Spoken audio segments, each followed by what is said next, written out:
Brought to you by Miracle Grow. Love what you grow. Game 1 was an instant classic. What awaits us in Game 2? A much better pace by the Thunder. SGA! Oh my goodness! Stephon Castle! The highest level of basketball you can find. Wemby feeling it. The MVP says, I got it. SGA is on a roll right now. The guys brought it tonight. We brought the energy from the jump. Now we got to go on the road against a really good team and go get one. The Spurs have to settle for a split of the 2 games in Oklahoma. Victor Wembanyama's numbers, though, just gaudy so far in the conference finals, averaging 31 and over 20 boards through 2 games. He's the 3rd player this century to average 30 and 20 over a 2-game span in the playoffs, along with those 2, Giannis and Shaq. And we're joined now by Stephen A. Smith. Stephen A., despite that historic start by Wemby, the Thunder did prevail in Game 2, and we saw OKC just rough up Wemby. The refs, for the most part, let it go. How do you expect Wemby and company to respond tonight? Well, I expect them to respond with an elevated level of physicality. They know what they need to do. They're going to have to be physical. They're going to have to deal with Oklahoma City Thunder being physical. It'll be interesting to see how the refs call the game, because you can imagine that they're going to hamper Wemby 2 games in a row, that they're not going to look out for him in some capacity. But the other thing San Antonio has to do is stop turning the ball over. They've got 44 turnovers in this series. Stephon Castle has 20 of them in 2 games because he's playing out of position with De'Aaron Fox being injured, and as a result, he's had to be the primary ball handler. But they've got to wiggle their way around that, handling the ball by committee, getting other people involved, even giving it to Wendy from time to time, keeping the ball out of his hands from making those kind of mistakes. You've got 19 more turnovers than Oklahoma City in the first 2 games. Cut down on that, make sure the physicality is on the even playing scale, and they should be just fine. Yeah, Thunder a really bad team to be missing some ball handlers against, that's for sure. And what we were talking about injuries here, Stephen A. We got J-Dub, again, they're going to monitor him, but he might not go. And same for Dylan Harper, a game-time decision. Which one is more significant to their team's success? I think it's Harper. And the reason why I think it's Harper is not just because he's a sensational rookie. Ron Harper is somewhere very, very proud watching his son do his thing. But I think the biggest thing about it, the first game, 24, 11, and 7, you got to look at it from that standpoint, know what he brings to the table. The other side to that is that, again, they're bereft of ball handlers. They've got shooters. They've got defenders. They've got athletes. They've got all of these things except a point guard, because De'Aaron Fox has been out with the high ankle strain. So to lose Harper as well as not have De'Aaron Fox, that's a tremendous, tremendous blow against a piranha-style defense like the Oklahoma City Thunder. You can't afford to lose primary ball handlers. San Antonio just lose one of them. It looks like they're going to have to be without 2 of them. That is not a good position to be in if you're the San Antonio Spurs going up against this team. Anybody else, not that big of a deal. This team, it's a bad thing. All right, so if I'm picking up on what you're saying, it sounds like you favor the Thunder in this one in San Antonio tonight?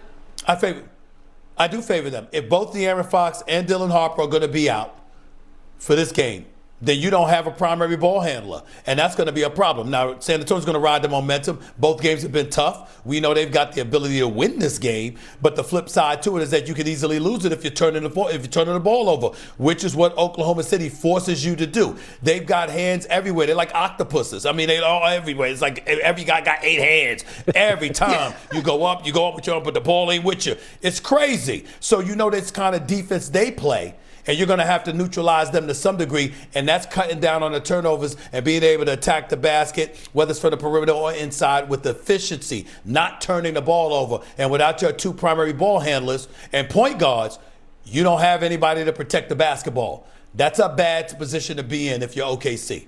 We have had 2 excellent games. Against OKC. I get you. We have had 2 excellent games so far. Can't wait for Game 3. Stephen A. getting us mentally prepared for tonight.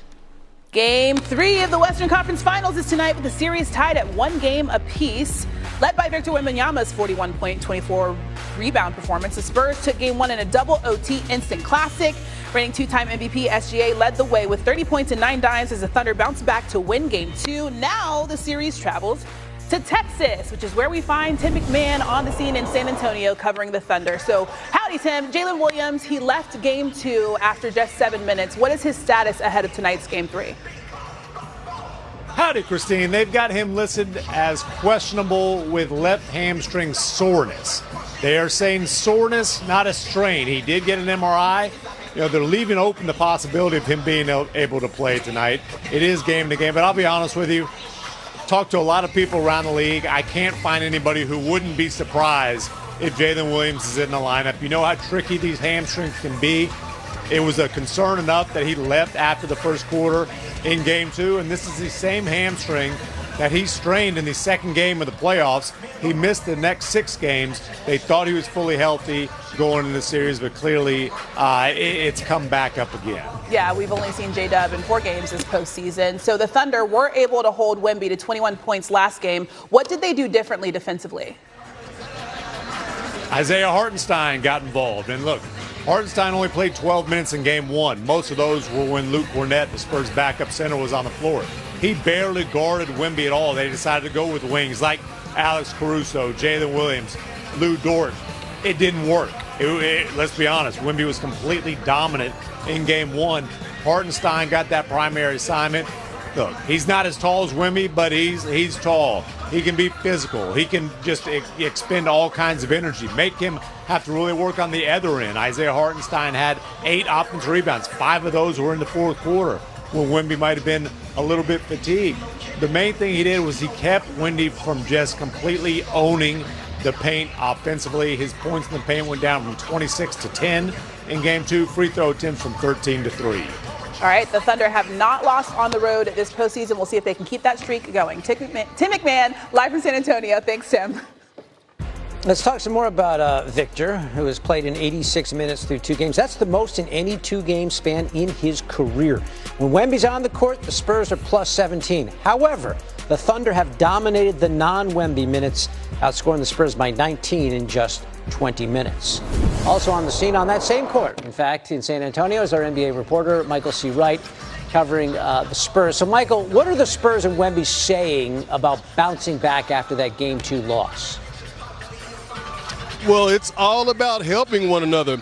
Let's start with Stephon Castle. Stephon Castle, he's got 20 turnovers over the first 2 games of this series. Now, that is the most in postseason history in a 2-game span since the tracking era. So one of the things the Spurs said that they can do is set a lot more ball screens for Stephon Castle, alleviate some of the pressure off of him, and also have some other guys bring the ball up the floor to help out Stephon Castle. Another thing they want to do is they want to help Wembanyama. They want to hit back, is what Julian Champagnie said this morning at shoot-around. Look, every time that Victor is involved in a play, they're pulling at his jersey, they're grabbing at him, they're pulling on his arm when he jumps. Well, guess what? The Spurs say they need to do that kind of thing. They need to see what they can get away with in terms of physicality, because clearly Oklahoma City is doing it too. All right, we'll see if they're at full strength to accomplish those means, because some significant injuries on that side. You got Dylan Harper and De'Aaron Fox. Let's start with Harper, Michael. What's going on with him?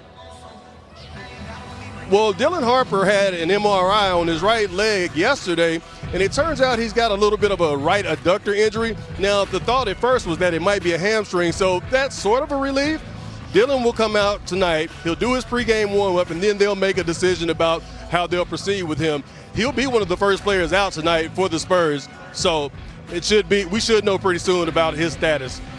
And as far as Fox goes, he originally injured his ankle in Game 4 of the Western Conference semis. He played in Game 5 and Game 6, but it got progressively worse, so they had to hold him out of Games 1 and 2. Fox, same thing with him, game time decision. He will go through his pregame warm-up, and the club will make a decision based on how he feels there. Okay, so some question marks going up into game time and tip-off. The Spurs 8-4, by the way, without Fox this season, including the postseason. Michael giving us the very latest from San Antonio. And straight ahead, Stephen A. Smith joins the show to weigh in on if J-Dub or Dylan Harper's injury is more significant to their team's success. You could be